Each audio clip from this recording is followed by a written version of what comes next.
नमस्कार फ्रेंड, एक बार आप सभी का स्वागत है। फ्रेंड्स, बैंक पेंशनर की स्थिति दिन ब दिन अच्छी नहीं हो रही है।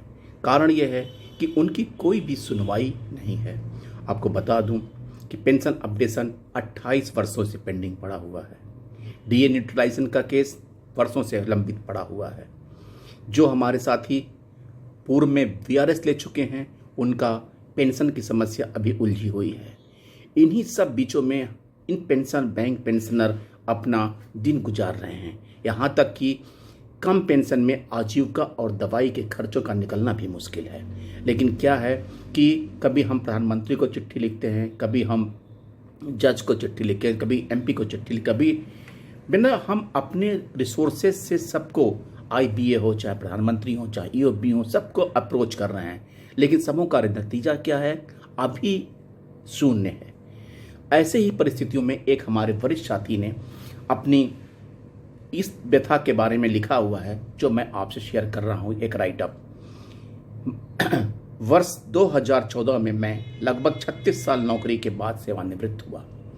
उस समय मेरे पास पीएफ, ग्रेच्युटी तथा पूर्व में जमा धनराशि को मिलाकर इतनी रकम थी कि बाकी जिंदगी में आराम से गुजार सकता था।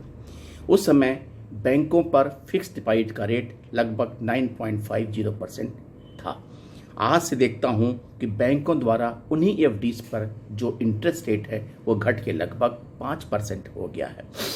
यानी मेरी जो आय थी, जो लगभग दूनी थी, वो अब कम हो के आधा हो गया है।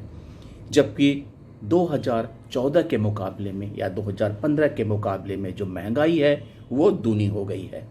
अब इस परिस्थिति में कि महंगाई दूनी और हमारा इनकम आधा हो गया है, यह भी बताना। और जो पेंशन की राशि है वो एज इट इज है। जो मीगर अमाउंट हमें पेंशन का मिलता था उस पे कोई बढ़ोतरी नहीं है। अगर डीए मिलता है 6 महीने बाद तो महंगाई बढ़ती है, अगर 10 तो डीए मिलता है 2, यानी कि उसमें भी हमें कहीं भी कोप अप करने के चांसेस नहीं हैं।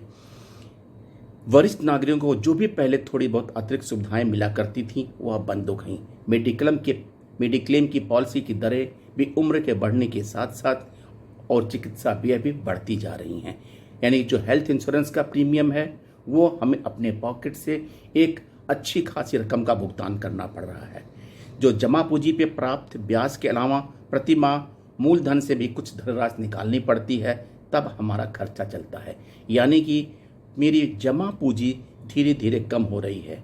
मूलधन कम होने से उनमें ब्याज भी, इंटरेस्ट कम मिलेगा। ऐसी स्थिति में बनी रहती है तो आगामी कुछ वर्षों में जो हमारी जमा धनराशि थी वो भी खत्म हो जाएगी। मैं समझता हूं कि मेरी जैसी स्थिति का उन सब की होगी जिनकी सेवानिवृत्ति के बाद पेंशन मिलती है और बहुत कम राशि मिलती है। मैं तो सपोज कर लीजिए कि अगर कोई अच्छे पद से रिटायर हुआ है और उसकी पारिवारिक स्थिति ठीक है, तब तो वो किसी तरह से अपना खर्चा यानी अपनी गाड़ी, आजीविका की गाड़ी खींच लेगा। लेकिन अगर जिसके पास जरा भी पारिवारिक जिम्मेदारियों का बोझ होगा और उनके पास जमा पूंजी कम होगी तो उनकी हालत क्या होगी। मैं समझता हूँ आज की तारीख में वरिष्ठ नागरिकों के सामने बड़ी चिंताजनक स्थिति उत्पन्न होती जा रही है। आज के ज़माने में बेटे बेटियों के पास जाकर रहना, वहाँ की परिस्थितियों में एडजस्ट करना आसान नहीं है। समझ में नहीं आता कि वरिष्ठ नागरिकों को आने वाले दिन कैसे कटेंगे।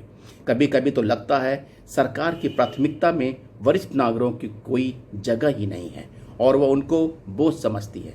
सरकार को चाहिए कि वरिष्ठ नागरिकों के लिए कुछ ऐसी स्कीम लाएं, वरिष्ठ नागरिकों को पूरे आत्मसम्मान व चिंतामुक्त होकर अपनी बाकी जिंदगी गुजार पूरी कर सकें। उन्हें जीवन यापन के लिए किसी पर आश्रित न होना पड़े।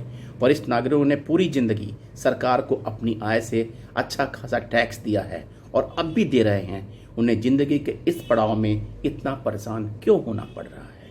जिन वरिष्ठ नागरिकों को सरकारी पेंशन ज़्यादा ही मिल रहा है, जिनमें हमेशा चेंजेज हो रहे हैं, उनका अपडेशन हो रहा है, उनकी तो कोई दिक्कत नहीं हो रही है। लेकिन जो बैंक पेंशनर हैं, जिनकी धनराशि बहुत ही कम है और अपनी ये जीवन यापन का व्यतीत करने में अपने दवाइयों चिकित्सा व्यय पर खर्च करने में मजबूर हो रहे हैं।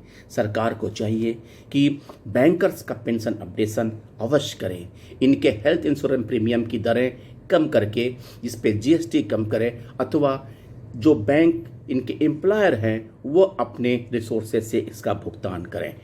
इसके अलावा हमारे वो साथी जो बीआरएस लेने के बाद पेंशन के वंचित कर दिए गए हैं, उनको भी पेंशन का अधिकार मिले। डीए न्यूट्रलाइजेशन का जो केस है उसको जल्द से जल्द सेटल किया जाए। लेकिन ये सारी बातें हमारे आईबीए और यूबीयू के लीडर सुने और इसको जल्द से जल्द इम्प्लीमेंट कराएं। कृपया 12th बाईपार्टाइट सेटलमेंट का वेट ना करें। ये सारे काम 12th बाईपार्टाइट के इनिशिएशन से पहले, चार्टर ऑफ डिमांड सबमिट करने से पहले इन पेंडिंग इश्यूज को अवश्य रिजॉल्व करें। ये पता करें कि पेंशन कमेटी अपने क्या इम्प्रूवमेंट कर रही है, पेंशन कमेटी जो बैठी है उसमें क्या डिस्कशन हो रहा है, क्या आने वाले चंद दिनों में क्या हमारे पेंशन अपडेशन की प्रॉब्लम समाप्त होगी। हमारे ये जो मुख्य मांगे हैं ये जरूर पूरा करें। एक बैंकर वरिष्ठ नेता के वरिष्ठ साथियों की सुनवाई अवश्य होनी चाहिए, क्योंकि इनका जीवन यापन कठिन दौर से गुजर रहा है। थैंक यू फ्रेंड्स, फिर मिलते हैं नए अपडेट के साथ।